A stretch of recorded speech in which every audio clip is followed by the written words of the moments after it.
Take your seat, movie fans. The film is about to start. Welcome back to Craft to Services, the show where we look at the bad films of cinematic history, the movies that critics rejected but audiences embraced. I'm your host, Aaron Coker, a.k.a. Caliban, and I'm also the host of the Just Enough Trope podcast and the Enterprising Individuals podcast on this, the Just Enough Trope Network. Find out more at justenougghtrope.com. Joining me on the show today is John Edward Moret.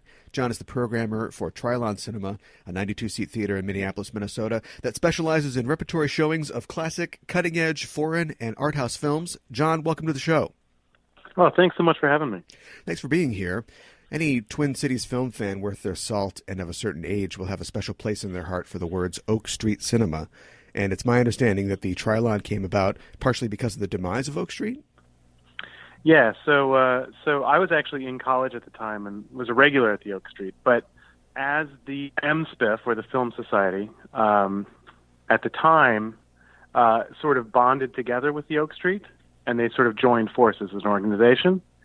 And as the board sort of changed more MSPIF friendly and less Oak Street friendly, they started seeing less and less value in the building itself, and more value in the festival, and started seeing kind of the numbers of the repertory cinema, are just enough to keep the cinema open, but not enough to really turn a lot of profit. Sure. So they decided to do away with the Oak Street and continue with the film festival. And out of that, the embittered employees and volunteers of the Oak Street sort of started their own thing. And what happened was, Barry, the executive director of the Trylon, started just showing movies anywhere he could. It was in alleyways, behind coffee shops, finally ended up at the Parkway for a little while, and then sort of moved to the Riverview and the Heights, and was kind of just doing one-off film noir type stuff. We started a Hitchcock series that we are now in our 11th year, I think, next year. Anyway, and so every time we do that, we just make a killing, and we sort of just kind of put the money away. And the original iteration of the Trylon cost us about $30,000, which I think was about 4 years of programming and kind of saving every penny. Yeah. And then, so we were there from 2009 until this last year, and then we did a renovation this summer and almost doubled in size. Yeah, so you just had an expansion. Can you tell me what you've added at the theater? Yeah, so I spent every waking moment that I wasn't with my kids at the theater this summer with Barry. So what we found was our ceiling was not high enough to add bleachers or risers, which would then allow us to add more seats. Right. So we sort of thought we were stuck. Plus, there was a giant pillar right in the middle of the building. And so the old space, what we did was we actually had the screen sort of pushed up against that pillar. So it was as big as it could possibly be without, going past the pillar. Right. And unfortunately, you can't project through a pillar, which is frustrating. So Right. We were like, we're not sure what to do here. So what we ended up doing was we had the idea that if you moved the pillar over about 6 feet, then you could dig into the ground. Because if we couldn't go up, well, maybe we could go down. Okay.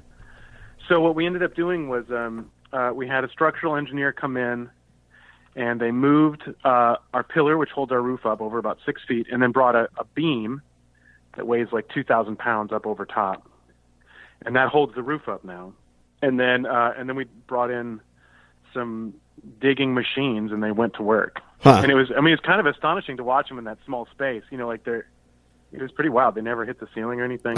But so we had a giant dirt hole for about 6 weeks. Okay. As we waited for things to move. My kids were in love with that dirt hole. They were so sad when it was filled with concrete.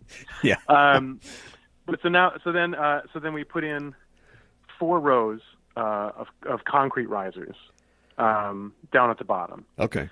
Which allowed us to make the screen larger as far as we go up and down. Yeah. Our scope image, which is 235, which is sort of, if you watch your television at home and there's bars on the top and bottom. Right.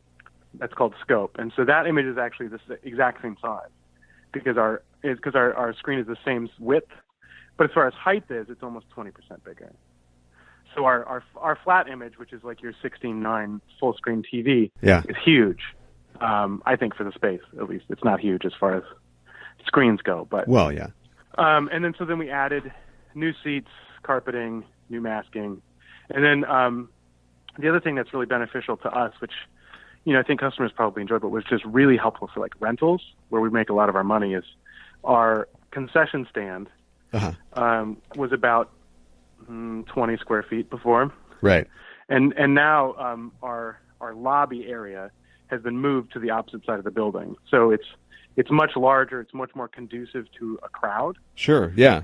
So it's just a much better experience in general. We're still breaking it all in. It still feels a little bit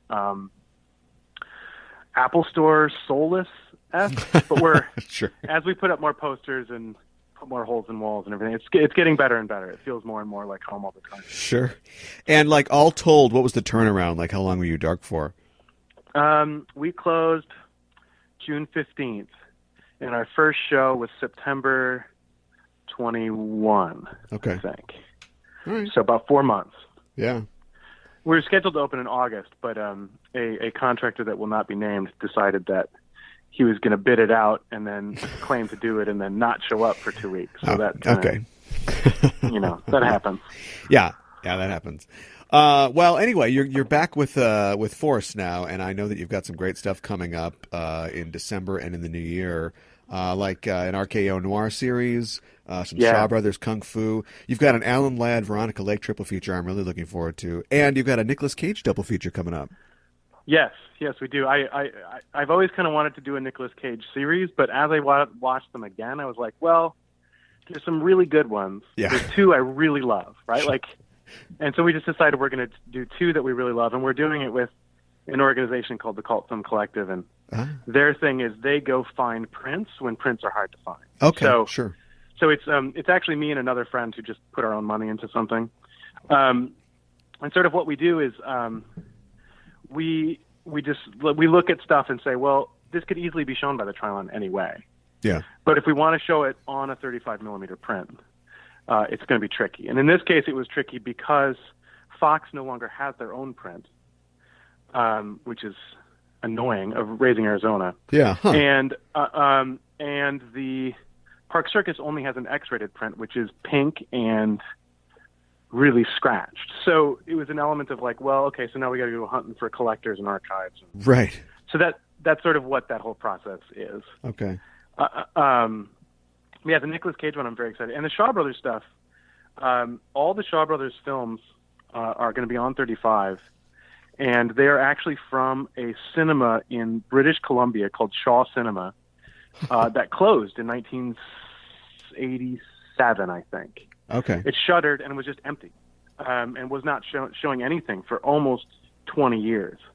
And a friend of mine named Dan, he's a film collector out in Portland, and he's the programmer for the Hollywood. He actually searches for these things. So he contacted Shaw Studios, and they sent him a key and said, "Go ahead and go explore." and so he actually broke in underneath the stage that they had and found 500 prints. Oh wow! I think only about 50 of them were playable. Most of them were damaged, but some of the best ones were in almost mint condition. So we're showing 36 Chamber of Shaolin, 8 Diagram Pole Fighter, Bastard Swordsman, and The Kid with the Golden Arm, all of which were in that cinema. Sure. So that's really, really exciting for me. Because I've seen them on, bootleg DVD and right, yeah. And now Blu-ray, but to see them on film, I can't wait. I'm so excited. Yeah, that's amazing. You focus on like classic films and foreign and art house films. Is there anything that you wouldn't show that's really not on your programming? We don't do any new films. Okay. We're strictly repertory, so we get lots and lots of requests to show like the new blank, right? Like, will you be showing the new Steven Soderbergh movie? It's like, no, we don't do that. We are strictly repertory. We may go as close as the last 3 or 4 years if I feel like the film's appropriate. Right. But I'm trying to sort of stick to anything pre-2010 now. Okay. And usually I don't even go up really past 2001, 2002. I sort of got it in my head. I really want to do In the Mood for Love. So eventually I'll be doing some of Wong Kar-wai's films. But as far as newer films, I think they're really well covered if you go to Landmark or you go to the Film Society or you go to the Walker, and you can definitely see those films around town. And I think actually what our space is great for is doing something different and sort of capturing the way that movies used to be. Yeah. A little bit. We rarely ever have anyone presenting. We try not to have, people in front of the audience too much. We like it to just be like when you went to a movie a long time ago. You walked in, you watched the trailer, and there it goes. Sure. I think the new space provides us room to kind of start inviting back fans of really classic films. So like you mentioned the Ellen Ladd, Veronica Lake triple feature. And right. I'm really hoping that stuff, and the Gloria Graham stuff, I hope that, 30s and 40s cinema, like I hope that those lovers can kind of come back. I think the old Trylon started to feel a little bit clubhouse-ish. Okay. We were so small. We're so small and so, what's the word? I mean, I loved it, but it's kind of speakeasy-ish almost. Yeah, yeah. And I think that older audiences felt a little uncomfortable there. So we found that we didn't do that well when we showed classic cinema. Okay. And I think this provides us room to sort of invite those people back and be like, it's more of a movie theater, right? Like it's not. Yeah, sure. It's less of a clubhouse and more of a we're just showing movies, and this is a space we want to be safe for everybody. Sure. And because I think what we'd gotten into was we would do really, really well with, Grindhouse or Kung Fu or right. horror or anything like that. But as soon as we pushed into something that older audiences would be more interested in, younger people those wouldn't do that well. Yeah. So I'm hoping that we can kind of lean the programming so we capture both those people. Because what I'd really love is I'd love for people to start mixing as audiences. I'd love for fans of Kung Fu to come see, like the Nicolas Cage stuff, and then come see Playtime, right? Like we're going to be showing Jacques Tati's masterpiece on 35. Sure. The same day we're showing 36 Chamber of Shaolin, and I just can't imagine how amazing that double feature would feel. Like on Super Bowl Sunday, instead you're going to watch some Kung Fu and some French comedy. So we'll see. We'll see how it goes. That sounds cool. Well, if listeners want to find out more about the Trylon, where can they go? Trylon.org. Okay, we'll check that out. The film that we're looking at today is a film that defies description, I think, in a lot of ways, and is unique. And I wonder if you would consider programming it at the Trylon sometime. It's a type of film that I sort of recommend it because I was like, I don't know if I'll ever be able to show this or talk about this if it's not with you. I don't know when else I would get the opportunity. Sure. It's the type of film that I think perhaps there's an audience for like Stacy Keach movies. Or Marianna Hill or something, but right. I'm not sure. It's the type of thing I would love to show, but I'm not sure it has an audience. We'll see. Well, I probably would have come out for a Stacy Keach movie, but that's just me. He's kind of the best. He is pretty good, definitely in this film. We're talking about a film called The Traveling Executioner from 1970. And I mean, it's hard to really get a hold of it. I mean, I guess I'd call it a comedy, like a black comedy for sure. Yeah, you're right. It does. It is a black comedy. Yeah. But I guess if I was describing it to someone, I wouldn't tell them it was funny. Yeah. No. It's not funny. It certainly falls into that sort of niche of early 70s films where it's just kind of. Yeah. It's out there, and it's sort of not necessarily trying to fit on one of the quadrants. It's just sort of bringing you a unique kind of story. Yeah, absolutely. And I think what's so great about the 70s in the U.S. is, late 60s cinema, the studios were faltering. Like they had no idea what to do. None of the things that they were doing felt that unique. None of them were making money. It was just a giant mess. Yeah. And so they started really taking a lot of chances. And they took a lot of chances on small films.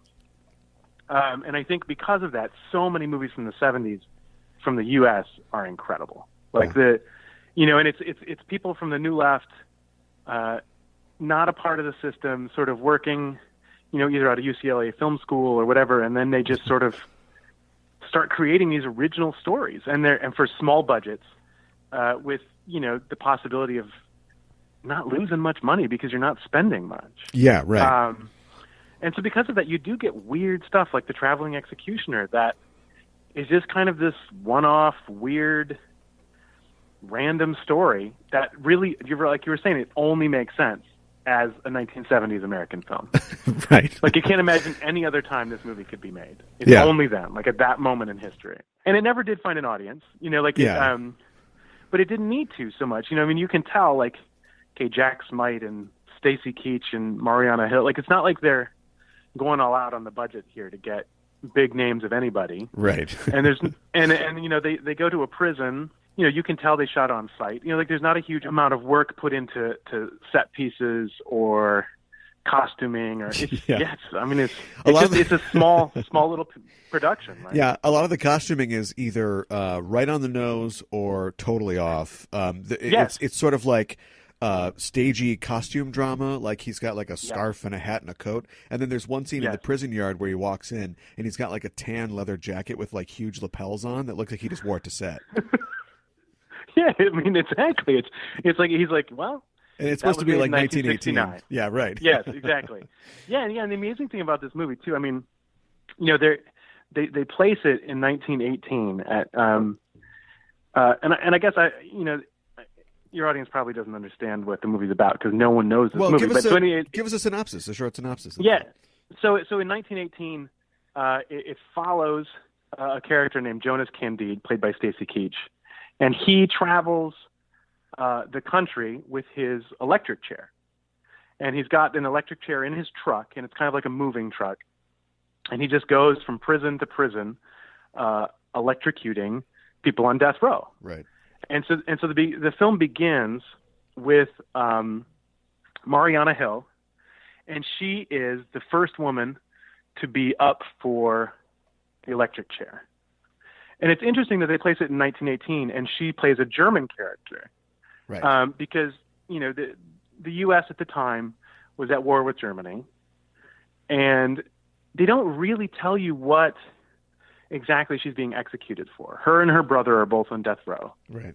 And they're Germans, and so you sort of get the sense that perhaps they are spies, perhaps they've murdered someone. You don't really quite get a sense of what went down, but it's an interesting, what I love about that is you don't get a sense in your head about who she is.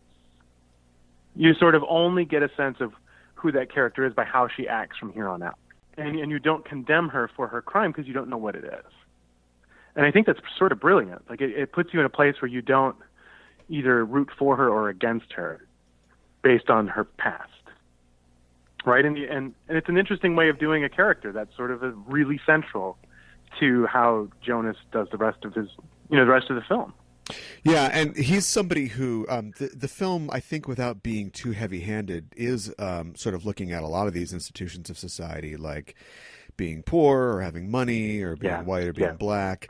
And we've got Jonas, who starts off the film with, in his own way, he's experiencing a lot of privilege. And then you've got this white woman being led into this prison, like all male prison in the South. Yep. And it's not a good situation, for her. No. Right. She's sort of paraded past the yard, right? Like, so she goes through the entire prison. And as she goes, obviously all the men are hooting and hollering because that's how prisons are presented in movies. Right. But it's interesting because it does feel a little bit like you fear for her, right? Like, you're like, whatever she's done, this is horrifying. Yeah. And then she starts going up the steps into her cell, and the guard puts his hand on her, and you're like, this is a little strange. And then he sort of slides his hand down to her butt, and you're like, this is really creepy. Yeah. Like, she's in a situation where no one will protect her. Yeah. And her survival is only, will she be assaulted before she's murdered? Yeah. Or before she's executed, right? Like, that's her choice. And the place that we come in as the audience, it becomes completely immaterial, at least for us, what she did do. Now she is in this, victim in this situation where we just want to kind of see her survive. That's right. And it's a really striking way of doing a beginning of film that is, it's about the executioner, but this scene is always in the back of your head when you're thinking about her. I know. Right? And it opens, and this is the first couple minutes, and then we go right into Jerry Goldsmith's Jug Band. Yes, and totally. Suddenly it's really light-spirited. Yes, and it's funny because the music is cueing you for like, this is a dark comedy, right? And you're like, well, I'm still feeling pretty down about what's happening. Yeah, and then I feel like, and then the great moment. So Stacy Keach then drives up in his big truck, and he's ready to execute her, right? And he's got his new hat, and he bought a new coat for the event, and he's got his big scarf, and it's a really interesting beginning to a film. And I think so what happens next, and I think to me the reason I really have kind of always defended that this movie should be seen, and I don't think I'd ever defend that it's like a brilliant film, but it's worth watching, and I think a big part of it is that first 20 minutes, because I think there's then you get the moment where he walks in her brother. Yeah. And he meets her brother, and it's Willie, right? Is that his name? I believe so. Yeah. Yeah, and so he walks him in, and he sits him down in the electric chair, and Stacy Keach gives this monologue, and it's beautiful. And it lasts almost 10 minutes. Yeah. It's really slow paced. It's really well done. He's slowly strapping him in, and he's telling him about the fields of ambrosia and how the Greeks, didn't believe that the things you did in this life matter, and it's only what comes from here now. It's like, right. And I think that's really, really fascinating to do a film that way, right? To kind of, he puts this guy at ease, and then he walks out to his truck, and he puts on this big, goofy magician's coat. Yeah. and lights up his truck, and then just execute this guy, and it's like, wow, that is, you go through this whirlwind of like, whose team are you on? What's going on here? Right. And it's really, really fascinating, and then it cuts to him eating this giant meal. Yeah. and it's just this huge amount of food, right? Like there's like a bunch of pieces of ham and bread, and he's got these biscuits and coffee, and it's just this huge thing. Right. And this guy comes running in and tells him that it didn't work. Willie's not dead. This is why I love the 70s, because a film now, it would make the point that like, okay, the music now needs to be either sentimental or it needs to be this, and we have to and instead it's like he dives up on the table and runs as fast as he can, and right. And you get this sense chaos. of like, yes, it's total chaos. Yeah. And you're not sure if he's running because he feels that he hasn't done his job right, which he takes very seriously. Right. Or if he feels terrible because he promised this guy that he'd be out of pain and it'd be done. Yeah. Yes, yeah, and so they're trying to strap him back in the chair and re-electrocute him, and somebody straps Stacy Keach's leg against his leg, so he's also strapped to the electric chair, right. and it's just total madness. And I just think that this whole opening really is what I think a film like this has to offer, right? It's like you will be thrown around. Yes. A lot, and not know what to expect now. Yeah, you're not going to come another in, hour. Yeah, you're not going to see what you can't come in and just expect this to be one thing or the other. This is going to be a couple different things, and that's kind of its charm. Right. Usually, at some point in the show, I reiterate that the show is called Craft of Services. And on every show, we look at a film that's poorly rated, generally lower than 50% on Rotten Tomatoes, but one that's generally well remembered. Or in this case, one that's barely remembered at all, but perhaps that's a crime in itself. And before we start, I usually say that we are not in the pocket of Big Tomato. We don't endorse Rotten Tomatoes. We just use it as a metric in this case. As somebody in the movie business, what's your opinion of review sites like Rotten Tomatoes? Well, I mean, I think as an audience, we now have so much information, right? Yeah. Like there's so much thrown at you, and there's so many films, and you have access to so many things now. It's no longer an Ebert situation where you just get a thumbs up, thumbs down right. for the stuff coming out. And so I do think like Rotten Tomatoes is a fine metric, I think, to use as like a, what do people generally think about this movie? I think I tend to look at Metacritic as well. Yeah. When I'm looking for films that I want to program at the theater, I often look at, if I'm really interested in someone, like let's say I'm really interested in Veronica Lake, and I look and I see, oh my God, she's in 75 films. If I want to do a Veronica Lake series and break it down to 4, what 15 Veronica Lake films should I watch? Yeah. And so what I often do is I often look at the highest rated on IMDb, the highest rated on Metacritic, and the highest rated on Rotten Tomatoes, and then kind of like compare them and sort of pick the consensus top 12 to 15. Sure. And start there. And if I'm not satisfied, then I go beyond and watch more. Okay. But I think as an audience, you need to start somewhere. Sure. You know, and I think there's so many poor movies being made now. You know, like so many movies that are created now have so little value. You know, like even like so. I was a big fan of the Jason Bourne movies when they started coming out. I was like, these are really interesting. You know, kind of smarter than your average bear spy movies. Yeah.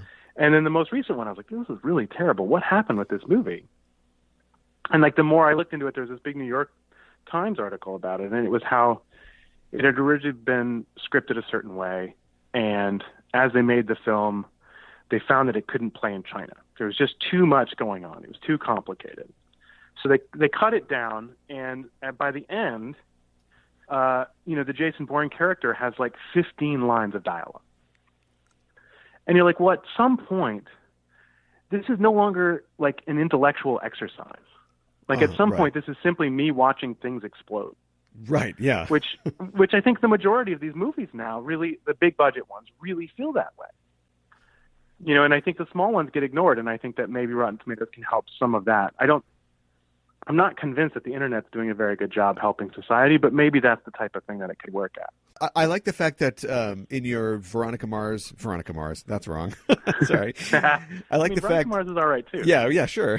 I like the fact in your Veronica Lake example, you'd end up more with naturally with Sullivans Travels and not the monster movie that she was in, which was like her last film. I don't remember the title right now. That's right. That's right. Exactly. But my contention, or I guess my concern with that is, so many times now, you're not necessarily getting a historical view of what those how those movies are perceived, because most of those reviews, the top reviewers are just blog guys. You're not finding out who liked or didn't like the film at the time. And it took some digging, but I did find some contemporary reviews of this film, which I'll talk about a little later. Oh, funny.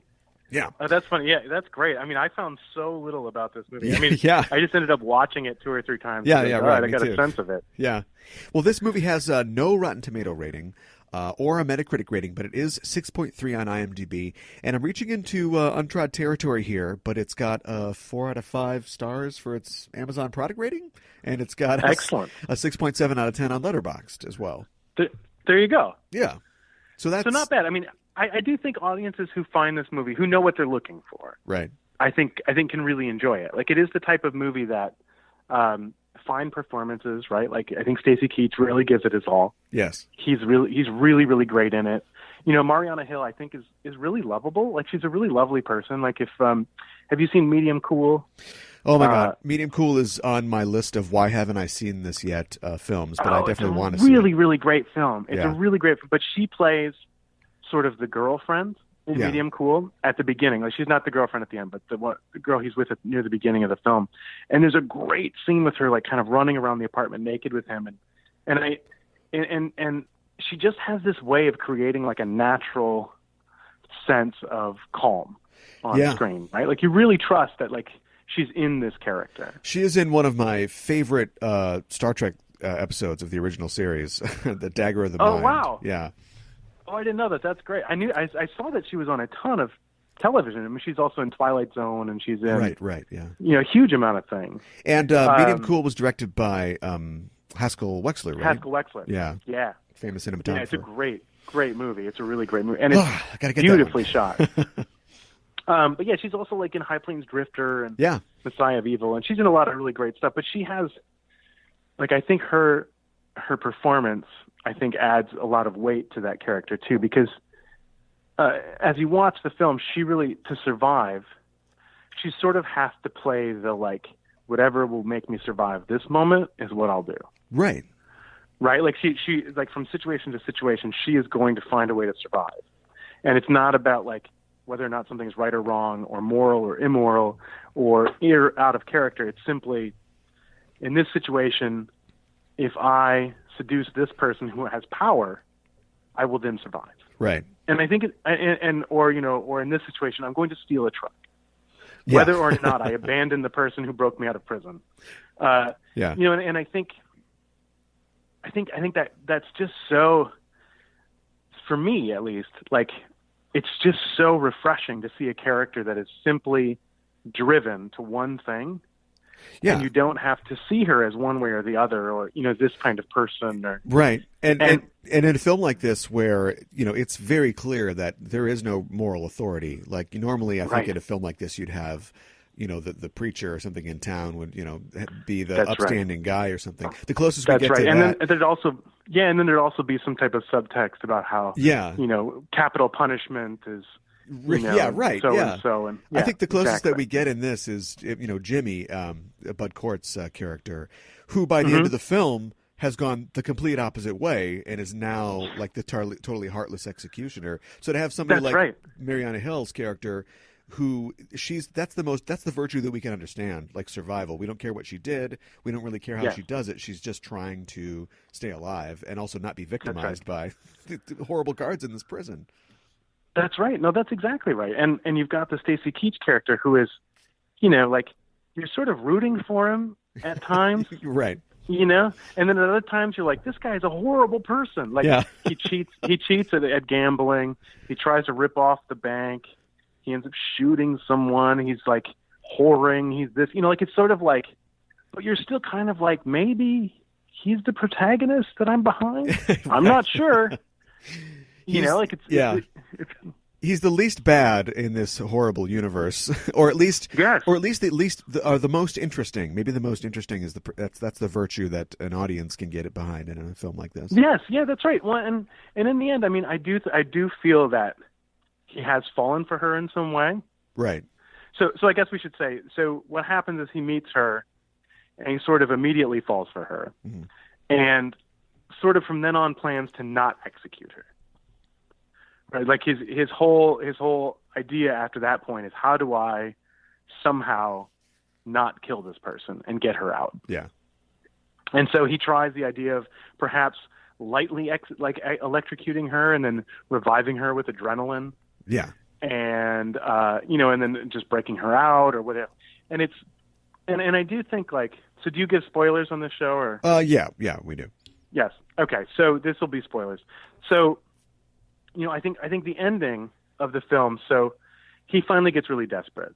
He goes to the bank. He has to get money to pay the doctor, so the doctor will say she's dead, draw her out, and give her adrenaline. Right. He gets to the point where he's so desperate for this that he goes to the bank and asks for a loan. They refuse the loan. There's kind of a misunderstanding. He ends up taking the guard's gun and shooting him, and then just goes off the rails. Yeah. Breaks her out of prison, whatever. Eventually, what happens is the executioner has his head shaved and is walked to the electric chair. And in this very 1970s poetic, the executioner is going to be executed. Right. And it goes over the top a little bit, and I think that's probably a fault of the filmmaker not feeling as if the film was maybe strong enough. Right. To draw, because I think if you were going to make this film and really make it, as a great film, I don't know that you'd necessarily have the prison explode.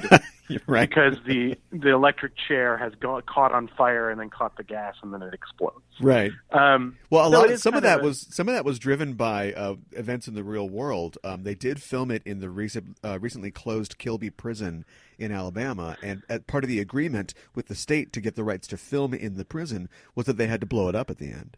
And so part of the pyrotechnics were used during the film. And then they would do a demo after. But the fact that it was a prison meant that the walls were so thick that they weren't actually able to destroy it fully, and the sort of remnants stood around for years after filming. That's amazing. Yeah, I think it's just so funny how ridiculous these like productions were at the time. Like, how unsafe is it to blow up a giant stone prison? Oh, right, yeah. It's great. And I'm sure when Jack Smite came in, or at least the writer Gary Bateson, like, there's probably no exploding prison in his script, and they're probably like, could we blow up the prison? Oh yeah, sure. Well, let's do that instead. Yeah, why not? I mean, at this point, why not? Yeah, good way to go. But I think the great thing about that too is it's a really like impressive moment to see the prison explode. I mean, I was like, that's kind of great. It doesn't. I think in some ways it cheapens the ending, but it's still kind of great. What I didn't understand after that is then you see the executioner kind of driving the truck again, right? And it looks like the same prison, and I'm like, I don't know. Was it not that big a deal to have half your prison explode and the guy electrocute? Like, can you get more work after you do that? I'm not. All right. I guess you gotta so. do, man. I guess you can. I guess so. Yeah, I think it's also worth talking about when you talk about Stacy Keach's performance in this. He was a Fulbright scholar. Right. He was sort of like the preeminent American on Shakespeare. Mm-hmm. He's sort of always been seen as this like brilliant man who I think, is also really troubled, right? Like, didn't he get it? I feel like, I'm trying to remember if I'm getting this story wrong, but I feel like maybe he was in prison for cocaine smuggling. Yeah, I don't know if it was smuggling, but yeah, he was busted at Heathrow in like '84 for cocaine. Yeah. And I think the thing about people like him, and I think why I find him so fascinating, is like the troubled man plays into each character that he's doing. Yeah. And each character that he's doing is so complicated. You watch Fat City, and as you watch him be this character, you can hurt with him, but you can also be terrified of him, right? Yeah. Like you're also a really scary person. Like I find you very unsettling, but I also find you endearing at the same time. And I think that that's just something that like really brilliant people have, right? They sort of draw you and repel you at the same time. Yeah, and it really works in this film too, because continuing on in the idea of this sort of morally ambivalent kind of world, you don't really know if he's on the level, and if he's going to try to use Gudrun and then just like kill her, because he gets. I think that we can buy that he is all in, and he loves her or whatever, because he essentially gets what you'd think he'd want pretty early on. Like they have sex. Like, before the halfway point of the prison. film. Yeah, right. Right. And yet he's still willing to go into, as deep as he does and rob a bank, and he gets beat up after the card game. And so we have to believe that he's found something, or at least there's just something about her, perhaps specifically, that he's willing to really risk it for. That's exactly right. And I think you get the sense that he is unsatisfied with what he's doing in some ways, right? He's very proud of it. He's very proud of his work. Right. And his old reliable, it's the name of his chair. He's willing to get killed for that chair. He really believes in it. But I think he's also sensing that perhaps she offers something different. Perhaps she offers some kind of life that's not about execution. And it's not just about giant meals. Yeah. And, he kind of goes through all the sins, right? He's got his gluttony and his lust, and it's like there's something about her that draws out a virtue in him. That's interesting. That he's willing to do evil to do good, and it's just it's the type of thing that is very hard to get into unless you're thinking about America 1970. We feel we've lost our soul. Sure. Yeah. Vietnam has made us question all of it. Right.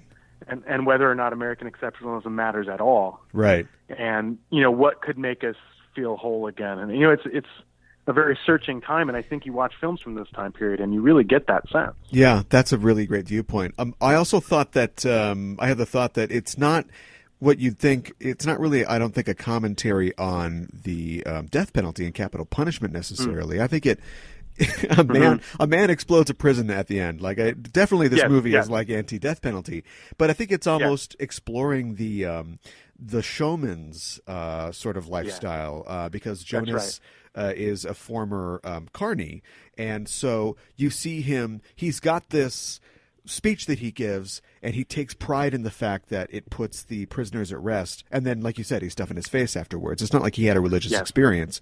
And then we get that sort of duality where it flips around at the end, and he's experiencing it now. And it's sort of like his last show. It's like, this is it. The curtain goes down after this. That's exactly right. No, that's a really interesting point. And you do get the sense that for him, it's all a giant performance. Yeah, right. And he's in front of an audience, and he gives his giant monologue, and it really, and in some ways, like as a viewer, you're also like, this is amazing. Like his whole getup is really fascinating. Yeah. And at the end of the film, he gives it to himself, right? Like he gives his own monologue to himself as he's about to be executed. Yeah, right. And it literally blows up in his face. Like, but there's. So there's, I'm not, and at the end, the thing I love about it is I don't quite know what to make of their point, right? I'm not quite sure what point they're making, right? And if they make it, if it's that successful. But in some ways, I don't think it matters. Oh no! In some ways, you walk away from it being like, huh, like what? All right. Now I have to sit with that. Now I have to see how I'll feel about that in a few days when I start thinking of something and I realize it's caused by that, Right, yeah. which I think is really great filmmaking. Like, and not that this is a really great film; it's got lots of flaws, but by leaving you with something that you have to wrestle with. Yeah, even if you don't know you're doing that. Yeah, exactly. And in that sort of portrayal, it kind of reminds me of like a darker Music Man. Like if like Harold Hill had brought a electric chair to River City. Because you sort of explore that same idea of like a con man and his intentions and him changing. This is based, I'd have to guess, or at least adapted from the story of a guy named Jimmy Thompson, who was a traveling executioner for the state of Mississippi in the 40s. Wow. I actually found an old Life article about him. They wouldn't have had the technology to do this in 1918. That's an invention. Sure. But hanging in the early part of the 20th century was really facing controversy, mainly for the fact that it was often not done very well, and the condemned suffered a lot. And so the Mississippi legislature passed a bill to have a portable electric chair constructed. And so they get this guy, Jimmy Thompson, who's described who's described in the article as an ex-sailor, a Marine, a carnival man. He was a hypnotist. He went by the name Dr. Zogg. That was his stage name. Yeah. And so he was hired to perform the executions. And he's actually quoted as saying about the first man that he put to death, that the man died, quote, with tears in his eyes for the efficient care I took to give him a good, clean burning, end quote. And he was paid $100 per execution. I mean, it's exactly like Jonas Candide. Yeah, right. Like, I mean, that sounds exactly like this character that they put on screen. That's fascinating. Yeah. Well, and it's interesting. Like, did you ever see the? Well, I don't want to get too far off here, but the Errol Morris documentary, Mr. Death. Oh yeah. And it's fascinating. These people who are doing this terrible thing, right? They're the people who are willing to step in and pull the lever. Right. They're very strange. Like you have to be a very strange human being to choose this as your profession. Yeah, but they have like a conviction, and what we get from Jonas that like he has none. Like he's a guy. He's a former convict, and Jimmy Thompson was in real life as well. And he gets this position that, at least for him, is probably he can't even get a bank loan. So this is about as much status as he's going to get. And so he's just riding this until the next thing comes along. It's not like he's Dr. Kevorkian and he's got like a real conviction about people's right to die. No, no, that's exactly right. Yeah, it's wild. It's just a wild thing to think of putting yourself in his shoes too, right? Like you're following him as a character. Yeah. And and you can't help but think like, what would I do? Huh. Like if would I be that guy? Yeah, that's crazy. And I really like that. I like that sense of, Ebert always talks about it being an empathy machine, right? Like you're forced into somebody else's shoes for an hour and a half, and I really like that. Yeah, I feel really bad for him, but also I'm really impressed by. You talked about the speeches at the beginning and the end, but I really love the bank scene where. If this was a heist movie, this would be the point where the guy is like trying to crack the safe and he's hanging from a thing and like sweat's coming down his brow, and you never see it from Keach as Jonas because he knows that he has to succeed here or this is all shot. And so he gives right. a whole speech, and he brings patriotism in it, and he's like, well, we go kill the Hun, and let's get some war bonds. And everybody's, applauding, and he thinks he's got it, and then of course he doesn't. That's right. And again, he's performing, right? Like you're saying, like for him, it's all about the performance, the next performance. Yeah, it's really, really fascinating. Well, the script has an interesting story. It was written by this guy, Gary Bateson, who, as far as I can tell, never really wrote anything else. He wrote an episode of Mission Impossible, and I think he wrote A Night Gallery, and that's about it. And he was working his way through USC, and he wrote the screenplay as a project, a class project. And his instructor, a guy named Howard Rodman, was so impressed with the script that he's like, and I don't know how often this happens at film school. I'm guessing not very often, but he's like, we got to get this out there. And so he basically shopped it around until Jack Smite, the producer and director of this film, took an interest in it and got it rolling. It's so great. It's such a great story. Yeah. And you do get the sense, this is definitely a film written by somebody who has not been in the system very long. Right. Right? Because the conventions are missing. And I think that's the thing about the new Hollywood of the 70s in general is, a film from Hollywood from the 1930s to the 1960s would have had a character that you are on board with, that you're rooting for. Right. And it would have had an ending that felt as if you'd reached a moral, right? Like it would have the sense of, and here's what you take from this movie. Right. Right? Like, and I think, this, it's just so interesting to hear too that it's a film student. Well, of course it is. Everything being made in the 70s was, Coppola and Lucas and all these guys were all 20. Yeah. And they were fresh, full of ideas, and these ideas did not conform to the way things had come before. Yeah. I think that's a good point about him being a student. And I think that you get half of it is, like you said, he's willing to do stuff and not use convention or hasn't, have those conventions beat into him. And then there's a couple things about it that are kind of immature and sort of the sort of thing you'd get from a student. Like the fact that blowing Jonas up up the prison. Yeah. The fact that Jonas's last name is Candide, which I'm just guessing is a reference to Voltaire's Candide. Yes.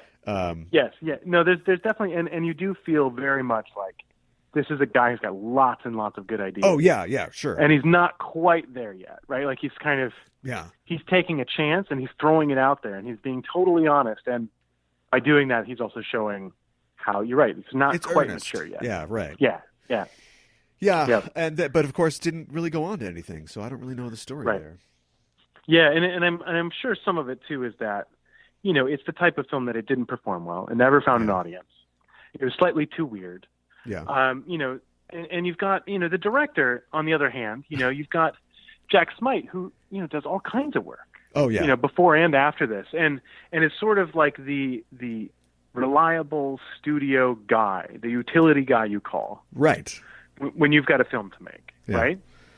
And probably not the right fit for this movie. Like, I think he does just a fine job. Like the film itself, looks good. Yeah, plots well, works well. The direction of the actors is really great. Yeah, but there's very little style to it, right? Yeah, and I think an innovative script takes an innovative director to really make it something that gets remembered. Yeah, it's hard to know what to say about Jack Smite, who was a Minnesota native himself. He went to Southwest High School. Did he really? Yeah, with Peter Graves back in the day. Yeah, that's fascinating. I knew that he was at the U of M and stuff, but that's great. But it's hard to get an idea of his oeuvre, really, or like his career, because he's kind of all over the map. I think his first movie was like a Ross Hunter movie. That's right. With Sandra Dee. And then he moves on to like he's doing like Midway, in Airport 75, and so he's definitely one of those guys who I think, like you said, was probably got the reputation as being reliable. It's like, well, call in so and so. Yeah. We've got this little film we want to make.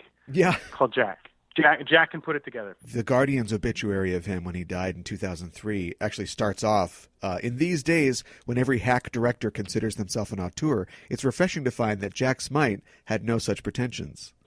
That's right. Which is like, wow, that's backhanded, forehanded, and backhanded again as far as a compliment goes. That's right. No, that's right. And I do think he probably took a lot of pride in that, right? Oh, sure. He's like, I'm not an auteur. I'm a worksman. Right. I go out and I do the work, and the work is good, and then I'm proud of it. Yeah. And he should be. Midway's a fine film, and I think Airport 1975 is a great film. Yeah. He definitely is, and he did a bunch of like Twilight Zone, and I'm a huge fan of that stuff. Yes. And he did he was a part of a generation that, like, if you could make a movie solid that works and the pacing is good, great. Mm-hmm. And I think he was very good at that, and I think a bunch of movies would be worse without him. Oh, sure. I think this film to me seems like it's paired sort of weirdly with him. Right? Like, Midway's kind of a straightforward, you make a movie, and this is more like a, if you imagine somebody like, looking at this film as sort of an outsider, right, rather than as a Hollywood regular. Yeah, I'm trying to think of like an Altman on this or something like that. Exactly. Yeah. Right. Exactly. Yeah. Exactly. You put John Cassavetes on this film. Oh, sure. And it turns into something much stranger and much bigger and much more influential and remembered. And I'm guessing the script was flawed enough that none of those guys wanted to do it. Okay. They wanted to do their own work. But I do wonder, the last time I watched it, I kept thinking, like, man, if this had been done by somebody with like more of an independent voice, it'd be interesting to see what it would have been. Yeah. Or if the studio would have sat on it for a little while and brought in somebody who was a little more established, that was still a really interesting idea. And it's interesting. It's interesting to think what was going through Smite's head too, because it's, like you said, it's not really a conventional pick. And so was he trying to sort of slot himself into the avant-garde mainstream, if you will, or did he think, this would be a kind of a weird movie to do? Yeah, I wonder that too, and I wonder too, like, Hollywood works in weird ways. I wonder if this is the type of movie where he's like, I do so and so the favor of making this movie, and I make it really good, and I make it really solid, and it's exactly what they're looking for, and then they give me, the next year's TV movies, which are like at the time kind of a big deal. Yeah. Or I get to do, they call me when they want to do Airport 1975. Right. Yeah, I'm sure you got paid for that. Yeah. And so it's not as if it doesn't feel exactly like a workman's movie. You get your sense of that when it's tedious. This movie doesn't feel tedious at all. No, it doesn't. It moves really well. It's like, but it does miss a little bit of that interesting 1970s look to it a little bit. Like, it's got the grain of 1960s films, right? Like, he's not using the Fuji film that like really picks up the grain that would become super popular with like Electric Light and Blue, and it doesn't have that look to it, but it's a really, really neat movie. And I'm really glad I saw it. I'm really glad that it's the type of thing that, like, I'm hoping it has the opportunity to be discovered a little. I think with everything now coming out on Blu-ray. Yeah. And this only came out on DVD like a couple of years ago. That's right. Yeah. I'm hoping that it kind of gets some kind of second chance, but I guess maybe that's my responsibility at the Trylon to offer it that. Sure, yeah. Though I fear movies like this, because this is the type of movie that I would champion, and it would do really poorly, and then I'd be like, oh, this is my thing. I pushed for this so hard. So if you get successful enough, you could have like your own sort of midnight movie, which is like the really obscure film that you're not sure if anybody's going to see. Like, to me, so my strategy lately has been, when there's a film like this that I'm not sure how to sell, I often look at it and I'm like, how can I pair it in a double feature with something people will come to? Sure. Right? Like, I got to hunt down another movie that would sort of make sense with this and make this the late movie. Uh-huh. And then maybe you sell a $12 ticket so that you can stay for the Traveling Executioner for only $4. Sure. Right? Like, and then maybe people stay, and then, of the 20 people that see it, maybe 5 really dig it. Like, yeah. And that's sort of the win on a movie like this. Right? Like, Harold and Maude. Make it a Bud Cort double feature. I like that. That's really a fun idea. Though, I don't know if Harold and Maude fans, Hal Ashby fans, are going to dig this, but that would be really, that's a fun idea. I like it. Yeah. I'm going to stick with it. I thought about that with Marianna Hill too. Like, it'd be interesting to do something. Yeah, if you get your hands on a print of medium cool, you let me know. Yeah, well, exactly. Or like, the other thought I had is, what's the Western she's in? El Condor? No, she's in, shoot, I wrote it down. She's in High Plains Drifter. Oh, yeah, right, of course. So like and she sort of plays a similar character. Like it could be like kind of an interesting, like Marianna Hill double or something. So anyway, yeah. I think that's the only way I can picture it coming, is if I can somehow find a way to work it into, like, you saw this one and you liked it, you should stay another 2 hours. Right, yeah. The quirky amoral Western is something that has definitely disappeared, but I think Quentin Tarantino is doing his damnedest to bring it back. Yeah, he's working as hard as he can at it. I think it's the type of thing that could it deserves a second running around. I think, sure, especially in the times we're in now, the idea that when Nixon is in full Watergate swing, that the most popular movies around would be these movies from Italy that take place 100 years in our past. Yeah. I think that's an interesting way of, like, getting at what's happening now by looking back and being like, well, what makes sense? Right. Like now it's fascinating. Like I was thinking about doing an Eastwood series, and so I was rewatching Dirty Harry. Okay. And it's amazing now when you watch a movie like that you're like, a policeman executing prisoners without due process is now a horrifying prospect because it's an everyday occurrence that's in public attention. Yeah. So Dirty Harry feels very different now because it doesn't feel heroic. Yeah. Right? Like at the time you're rooting for Harry, right? Like, I mean, he's dirty, but he's the hero. Yeah. Yeah. And you think that's what it takes, right? Like you're like, you know what it takes to get the bad guy? You can't trust the justice system. You can't trust politicians. You can't trust the American way because it's failed us. The only way to do it is good old-fashioned, one-on-one justice. Yeah, like the Western. Yeah. And I think now that feels like, ugh, yikes. Oh yeah, absolutely. And not that it's not fascinating. Like watching that and watching Death Wish, and I still love those movies. I think they're really great movies, and they really dig into like our sense of frustration with a system that's broken. But it's interesting thinking about those movies, like how do they play now with audiences?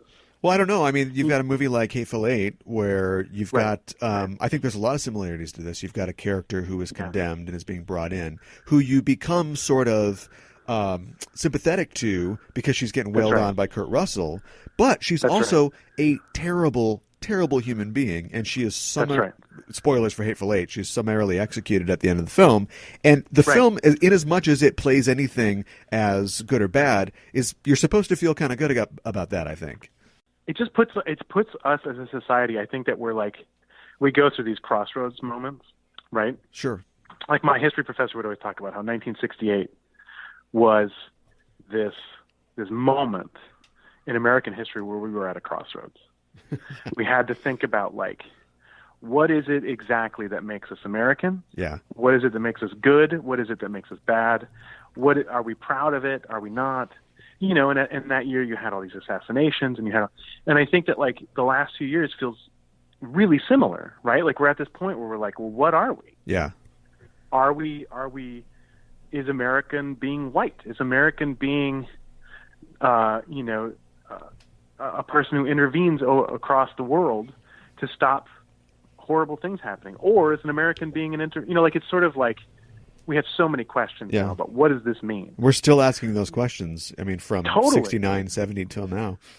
Totally. And I think some of that is the reason I'm so attracted to these American films from the 1970s. Yeah. But some of them also bring up these really horrible questions again that you're like, I don't want to ask that question. Like, that's really a hard question. Like, how do you deal with that? Yeah. Stacy Keach is in another really great movie called The New Centurions. Yeah. And it's about policemen in LA. And it's about, learning the day-to-day beat and all this. And it brings up the same question. It's sort of like, what is justice? As a policeman, when is the right thing to do to shoot this person? When is the right thing? And and it's just an interesting time where it's like everything is politicized, right? Like everything is the idea of the police is a super political idea again, and I don't think it was, through Reagan's America. I don't think that question was up. Yeah, well, that's for sure. Why do you think that this then sort of got lost in history? You mean like the traveling executioner? Yeah. I think it's the type of film where it was flawed enough that, people could write it off critically. Okay. Right? I think the criticisms would have been, it's an okay film. It's not amazing. Maybe you can skip it, right? So audiences didn't see it. I think the other thing is it came a little early. Like 1970 is probably not the prime for this film. I think 1976 is a very different time than 1970. And I think this kind of story with these kind of characters probably play a little better late 70s than they do early 70s. This is right around MASH and right. I'm trying to think of what else. Right. Exactly. So, you look past Watergate, you look past Texas Chainsaw Massacre, you look past these stories that are being told about complicated characters and doing the right thing when you're a bad person and all these things. Like, I think that's sort of, you have to get post Long Goodbye, a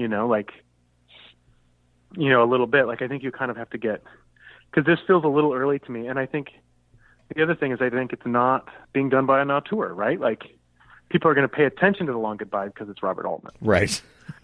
And after MASH, they're like, well, we got an eye on that guy. Yeah, right. And it's the type of thing that lends credence to my theory that Jack Smite was like, "Hey, check me out! I'm an auteur. I can do this too." Right. And I think you're probably right. I think he may have taken this on to be like, "Listen, I can take on an offbeat, weird little movie that's got no moral center." Right. I can do that. Because I think it's sort of just existentialist at its core, right? Like it's wandering and it's full of anxiety and it's full of no point, which I think. Maybe 1970 is just a little hard on people with that. I guess so. I think MASH was funny and it was really, really on point and it was really well done. And, I think a flawed film trying to say some of the same things probably doesn't work as well. Yeah. Another Bud Cort movie too. Yeah, right. That's right. Well, like I said before, it's hard to find anybody but the most obscure movie blogs talking about this picture. But I did manage to find some reviews. God bless the Variety online archive, because you can find almost anything in there. I found a rather glowing review by somebody who didn't get a credit. It was too long ago, I guess. But it was fairly praising of the film, and it called out Keach specifically. Here's an excerpt. Quote, "A literal description of the story does injustice to the whole. There are some gritty elements and some broad comedy elements, earthy enough to anchor the story in its proper context." End quote. That's excellent. Yeah, that's very positive. Great. That's right on. Positive review. That's right on. Here's one from the Colorado Springs Gazette, which I am positive does not exist anymore as an institution. Quote, "The Traveling Executioner is a celebration of black comedy and sardonic humor, which also takes a jab at the tradition of capital punishment." End quote. Yeah. I mean, those are both, it's the type of thing too, where like, again, you read those, you're like, those are, nice reviews. Yeah, it might be a faint praise, a damning with faint praise situation. Yeah. Yeah. And I don't think would draw anybody to the theater. Right. Yeah. I think it's the type of thing that, like, when I ask people about it, even now, people who know movies really, really well, they have no idea what I'm talking about. Right. And I'll say, well, it's got Stacy Keach. And they're like, oh, I love Stacy Keach. And I'm like, yeah, well, you should see this. You should know this movie, yeah. Yeah. Like one of my friends, his all-time favorite movie is Fat City. And so he brings it up occasionally. And I'm always like, man, you got to see this other movie. It's really cool. And it's not Fat City level. Like, it's not on that level, but it's good. Yeah, it's the type of movie that I always want to champion. I always like to champion these movies that probably don't deserve it quite as much as I push. Sure. Right? Like it's really fun and it's really good, but it's not great. Yeah. Right, which can backfire. It can backfire when you're trying to get somebody in who's not necessarily an obscure film fan, and so they're going to expect to be totally blown away. Whereas if you've got your obscure film fan hat on, all right, I'm going to glean what I can, the good stuff out of this. Yeah, that's right. Yeah, and you really have to. I think that idea of knowing what you're in for. You're right. Is always a good idea when you go into a film like this. Yeah. It's not a great film to see blind, I don't think. No, I think no, it's I don't sort think of, so. Where I saw Electra Glide in Blue for the first time like 3 years ago. Uh-huh. And it's the type of movie that I can't stop talking about and I can't stop recommending to people because I don't see any problems with it, right? Like the more I watch it, the more I'm like, this movie is perfect. Like it's absolutely perfect. But again, like in some ways you have to let people know what they're in for. Yeah. Even then, because it's, some of these, especially the smaller films from the 1970s, 1960s, and even 1980s, really can be challenging as an audience member who doesn't regularly watch them. Yeah. Because they have a very different personality to them. Yeah. Like they're much less produced. They're much less. Oh yeah, put right. Together, yeah. This film was adapted into a musical in 1993 called The Fields of Ambrosia, and I can see that actually. I think that the scenes like the bank scene or his speech would totally give themselves to being expressed in song. Oh yeah, that sounds actually really great. Like I'd totally watch that. And actually, there's the Independent reviewed the musical. I'm really searching for reviews here, and they called it a reprehensibly enjoyable new musical. There we go. Oh, I like that. And also, it's often very funny in its own right, and the show has a number of moments where it seems to be tone deaf to its own ridiculousness. And it's like, yeah, I think that kind of applies to the film as well. Yeah, no doubt. No, perfect. That's almost exactly perfectly made. So I think that sounds excellent. I think it's safe to say that this is a full recommendation from you. Yes, yeah. I think you should definitely see it. I think you see it knowing full well what you're getting into. Right. It's not an American classic. It's not going to be in your top 100 films of all time, but it is. It's a unique experience that I think if you love cinema, you're always looking for. You're always looking for something different, right? Yeah. You don't. What you're not looking for is mediocre. Yeah. Right? When you really love cinema, that's the enemy of any cinema lover is mediocre movies, and it's not. No. It's not mediocre. No, it's not. It's got a guy who's strapped into an electric chair talking about the Fields of Ambrosia and the Greeks in Hamlet, and that stuff. Yes, exactly. Yeah. Exactly. Well, I think that's it for this show. Thanks for joining us, listeners. If you want to let us know how you felt about this movie, you can tell us on Facebook at facebook.com/Craft to Services. We're also on Twitter and catch this, Craft to Service, at Craft to Service, no S. We're also on Apple Podcasts. You can search for Craft to Services and subscribe, rate, and review us. It helps out a lot. We're also on Google Play, Stitcher, all those places. John, where can people find you online? You can go to trylon.org. That's TRYLON.org for the Trylon. If you want to just contact me personally, you can also do that. It's johnm@trylon.org. Perfect. Well, this has been great. Thanks for coming on the show. Thank you so much. It was really fun. And the credits are rolling. This is Aaron for John saying, keep it real.